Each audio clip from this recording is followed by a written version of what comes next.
my new video. This is Cruisin USA on the Nintendo 64.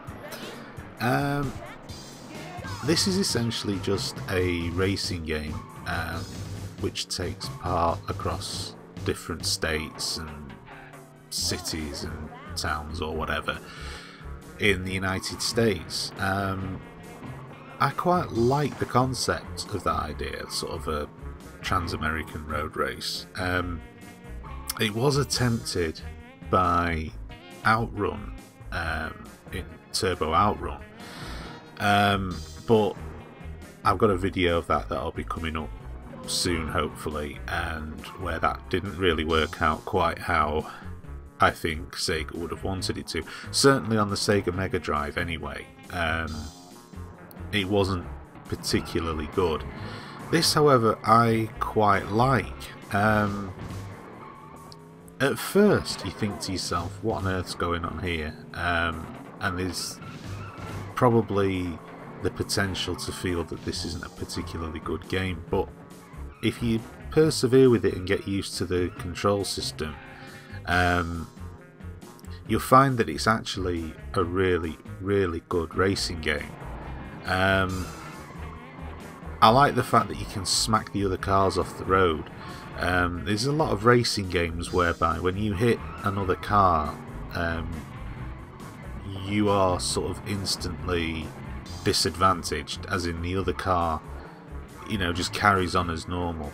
I mean, at the moment you're looking at this and thinking, Christ, this looks like, you know, some kind of crazy Dodgems game or something like that.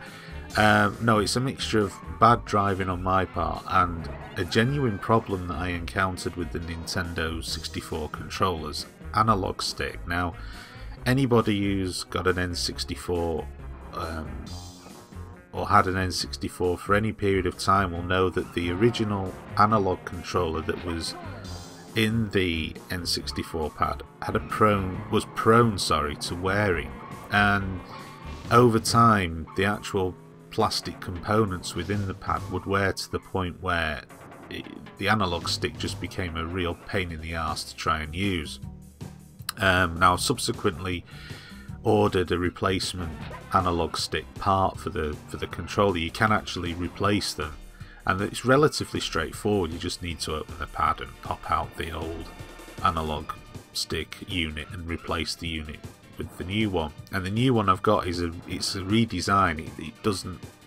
It's not got the really thin stick type thing. It's more like a modern day analog controller, and it does make life a lot easier, and that's my excuse for me playing badly in this game, and I'm going to stick by it. But anyway, back to the game itself. Yeah, it's really enjoyable. The not tracks as such really, because you're racing on the roads, but there's a nice variation in the courses. There's plenty of different environments, so to speak, you know, like depending on where you race in. There's a nice variety in graphics.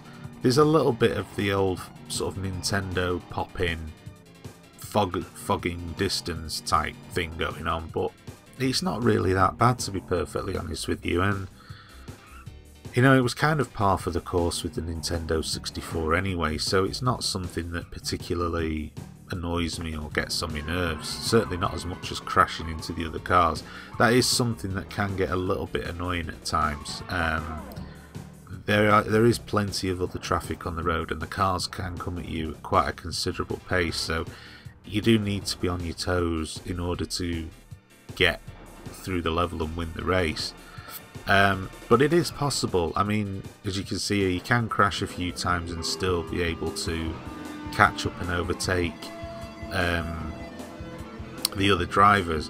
When you do finish the race and win, this rather bizarre woman sort of gyrates towards you with the trophy. I'm not really too sure what she's trying to do there, but it's very bizarre and weird. It looks like one of those sorts of pre-rendered early attempts at some kind of dodgy motion capture type thing, and it just ends up looking very, very bizarre. I think they should have just stuck to a purely animated thing rather than that, because it just looks weird. But yeah, I really like this game. It's